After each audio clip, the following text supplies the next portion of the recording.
Since the dawn of democracy in 1994, the African National Congress has systematically and deliberately engineered a transformation of South Africa's religious and cultural landscape, tilting the scales in favor of Islam through preferential political appointments, unchecked demographic engineering, and the lavish funding of Islamic infrastructure, all while simultaneously deploying state institutions like the Cultural, Religious and Linguistic Rights Commission, also called the CRL Rights Commission, as weapons of harassment and delegitimization against the Christian faith, practiced by over 85% of the population.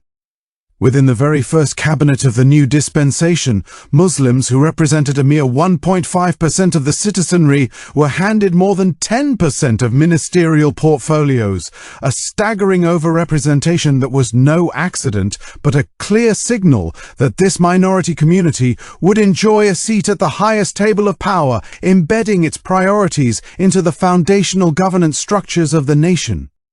This early favoritism opened the floodgates for an explosion in Islamic infrastructure, with post-apartheid zoning laws stripped of their apartheid-era restrictions, allowing for the rapid construction of an estimated 1,000 mosques nationwide by the mid-2020s, transforming skylines from Cape Town, where Muslim affiliation rates climbed to over 5%, to Gauteng and KwaZulu-Natal, all funded by a laissez-faire attitude towards foreign financial inflows that no other religious community is permitted to enjoy without scrutiny.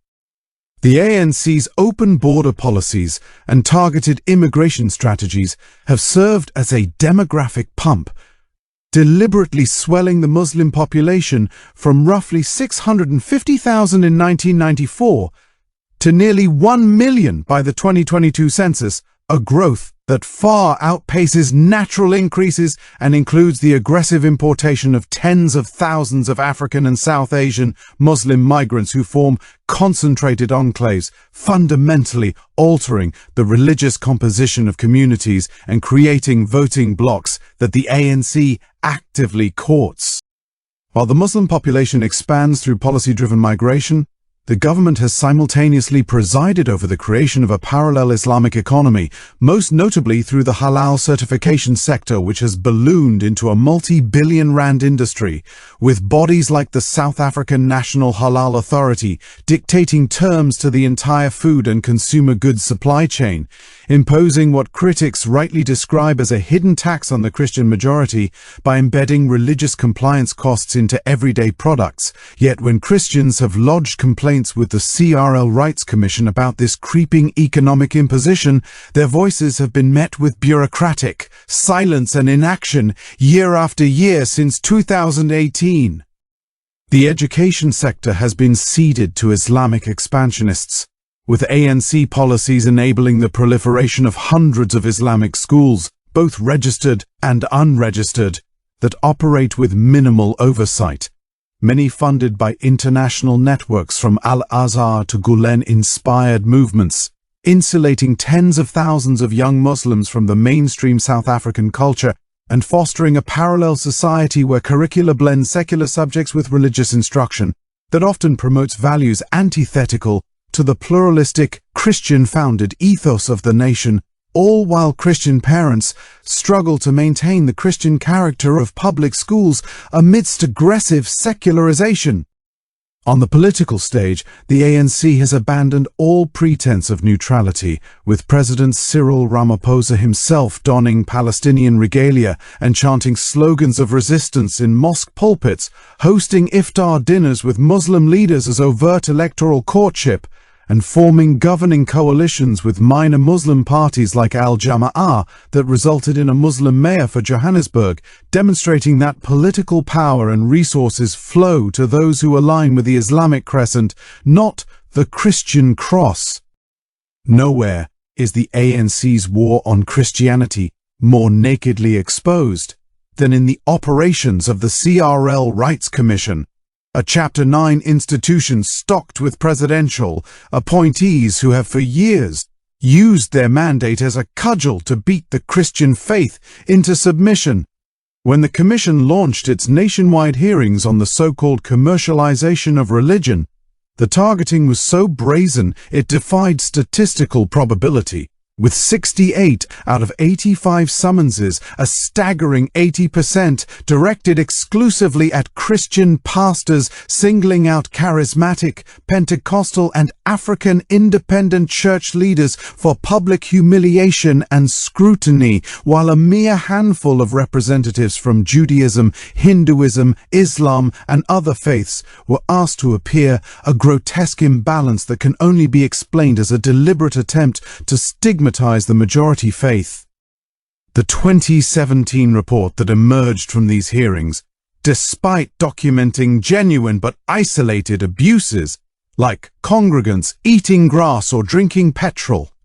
was weaponized to paint an entire sector of millions of worshippers with a broad brush of suspicion, leading to recommendations that would effectively license Christian ministers like doctors and lawyers, placing their doctrine and practice under the ultimate authority of a state-appointed commission, a proposal so unconstitutional that Parliament itself rejected it. Yet, the ANC-aligned commission has simply ignored that democratic rebuke and pressed forward anyway.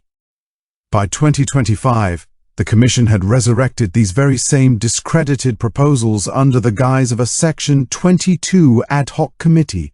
a body cynically convened to target the Christian sector alone, with no parallel committee established for Islam or any other faith. And when the appointed chair, Professor Musa Tulu, realized he was presiding over a preordained show trial designed to impose state control rather than foster genuine dialogue, he resigned in protest, exposing the charade for all to see. The Commission's annual reports tell a damning story of selective enforcement, with complaint after complaint about Christian practices dominating their caseload, while issues of equal or greater severity in other communities are ignored, such as the unregulated financial flows into certain minority faith networks or cultural practices involving animal slaughter that only receive passing mentions. But when it comes to Christians, the Commission investigates everything from internal church governance disputes to the content of gospel broadcasting on SABC, arguing that Christian dominance of the airwaves, which is simply a reflection of demographic reality, must be curtailed in the name of false equity. The ANC's influence extends beyond mere oversight to active stigmatization, with the Commission's data and rhetoric being fed directly into national security documents that explicitly list the growth of charismatic and Pentecostal churches, an estimated 10 to 15,000 independent congregations serving millions of faithful South Africans, as a prioritized threat requiring state intervention, thereby officially branding Christian spiritual vitality as a danger to the Republic. When Christian leaders from organizations representing over 5 million adherents sought to participate in the Commission's latest round of hearings, they were sidelined or ignored, their invitations mysteriously lost, while hand-picked figures compliant with the ANC's agenda were given the floor, a tactic designed to manufacture a veneer of consensus while systematically excluding the authentic voice of the Christian majority. This sustained assault on Christian autonomy is not a series of unfortunate coincidences, but a coherent strategy unfolding across multiple fronts. From the economic front, where halal certification spreads unchecked despite Christian consumer complaints, to the political front, where endorsements from international Muslim bodies are sought for electoral gain, to the educational front, where Islamic schools proliferate with state blessing, all converging to marginalize the faith that has historically served as the moral and spiritual anchor for the overwhelming majority of South Africans. The statistics paint a picture of relentless pressure, with over 1,000 complaints processed in recent years that funnel disproportionately into Christian-centric resolutions, with the 2024 to 2025 period alone seeing 38 religious complaints resolved, while public briefings, focused almost exclusively on Christian financial transparency and foreign pastor influences, a microscope applied to no other community. The appointment of Toko Mkhwanazi Taluva as CRL Commission Chair for the 2025 to 2030 term, a direct presidential appointment, ensures that this trajectory of discrimination will continue, with the Commission's machinery grinding ever finer against the stone of Christian practice, chipping away at evangelism and prophetic ministry through the implicit threat of investigation and the chilling effect of perpetual surveillance, all while the ANC wraps itself in the rhetoric of pluralism and freedom. The ultimate goal of this multi-decade project is the systematic dismantling of Christian public influence and the construction of a new South African identity where Islam enjoys not merely equal footing, but a privileged, protected and promoted status, while Christianity is progressively driven from the public square into a private, regulated and suspect space. The ANC's foreign policy alignment with the Organization of Islamic Cooperation, its hosting of Hamas delegations, its rapprochement with Iran, and its willingness to jeopardize trade agreements for the sake of Islamic solidarity are all external reflections of an internal agenda to reorient the nation away from its Christian roots and toward a future where the crescent moon casts a longer shadow than the cross. As the 2024 elections approached, the ANC's desperation to retain power led it even deeper into the embrace of Muslim constituencies, with pro-Palestine contingents hijacking manifesto events and the International Union of Muslim Scholars issuing fatwa-like endorsements for the ANC, a level of foreign interference in a sovereign nation's electoral process that would trigger international condemnation if directed by a Christian organization, yet it passed with barely a whisper from the government. The lived reality for millions of Christian South Africans is one of creeping alienation, where the faith of their fathers is increasingly treated as a problem to be managed, rather than a heritage to be celebrated, where their churches are surveilled, their leaders summoned, and their spiritual expressions pathologized, all while the government showers favor on a minority faith that grows more assertive with each passing year. The contrast could not be starker, for while Muslims enjoy the freedom to build mosques without hindrance, to certify the entire national food supply according to their religious law, and to have their political leaders hosted in the union buildings, Christians face a state-sponsored commission that wants to license their pastors and a national security apparatus that views their church growth as a threat. This is the bitter fruit of 30 years of ANC rule, a slow-motion erosion of the spiritual foundations of a nation and a betrayal of the very pluralism that was supposed to define the new South Africa.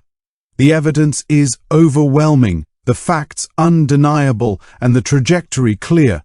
And it falls to those who cherish the Christian faith and the freedom of all South Africans to worship without state interference, to sound the alarm and resist this creeping theocracy of one minority at the expense of the majority. If this expose opened your eyes to the truth the mainstream media ignores, then you cannot afford to be a silent observer. Hit that like button, subscribe with notifications on, and share this video everywhere to spread the awareness that is our only shield in the battle for the soul of South Africa. I will see you in the next video.